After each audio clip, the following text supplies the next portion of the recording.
Okay, you guys, we're going to talk about Florida craziness. 9 months in St. Augustine from February to November. I was like 14. It was eighth grade, middle of my eighth grade year, and I got shipped off 3,000 miles away in the middle of the school year. And then summer hit, and so I hung out with my cousin Roxanne. She went to a Catholic school, and people would drive with that as their viewpoint. I'm not kidding. That's the point of this little view. Like, they would just cruise, and then they wouldn't drive with their door open usually, but sometimes it was Daytona. I'm not kidding. But they just like drive, so you could only like. I mean, I know people like to like relax, but they've got it going on in Florida when it comes to driving with like the little tiny space between your steering wheel. It's something else. It's like, I don't know, it's magic. So, anyways, we're having a good time back at home base. We made it.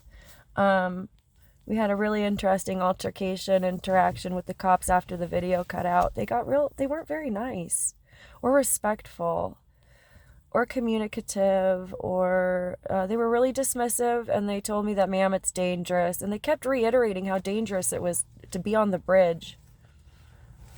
I know it's dangerous to be on that bridge. I have a dear, sweet religious family member who chose to take her own life and jump off that bridge, so don't tell me how dangerous that bridge is. Officer who was not Officer Hernandez, who was amazing. Officer Hernandez came into my little house for a mental health wellness check a few weeks ago. I didn't have anything to do with the mental health wellness check. I was bleaching my nephew's hair, and now I've got an officer of the law that I don't know why he's here, and I don't know him yet. And I've got my roommate downstairs who's not responding, but he's a gun owner. And I had to hide in my bathtub while I was bleaching my nephew's hair. It's kind of ironic. My auntie used to bleach mine, but we never had to hide in the bathtub because we had a safe house in that nice little neighborhood that we were just at. Now I live in the street across Lisa Herbold's. I'm not really showing much in addresses because I don't want people to harass her again. That was rude, you guys. This is my home and hers. But thanks, Black Lives Matter, for making some noise and teaching me to see who's on my street, because you guys created enough disruption to keep me awake when I was still getting sober. So thanks, BLM. Thanks, Lisa Herbold.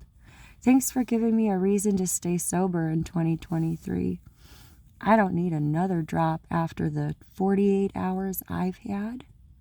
I am having a spiritual awakening, you guys, and I'd really like to help create some grounding.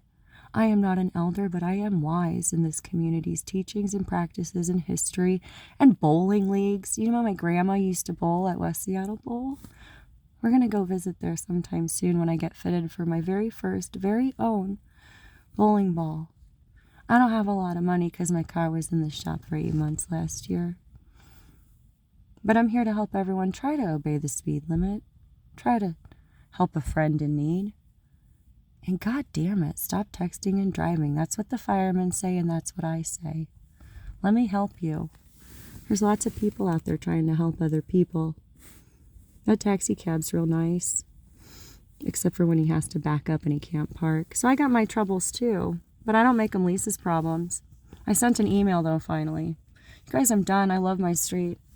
I love my chickens. I love my nephew. I love my house.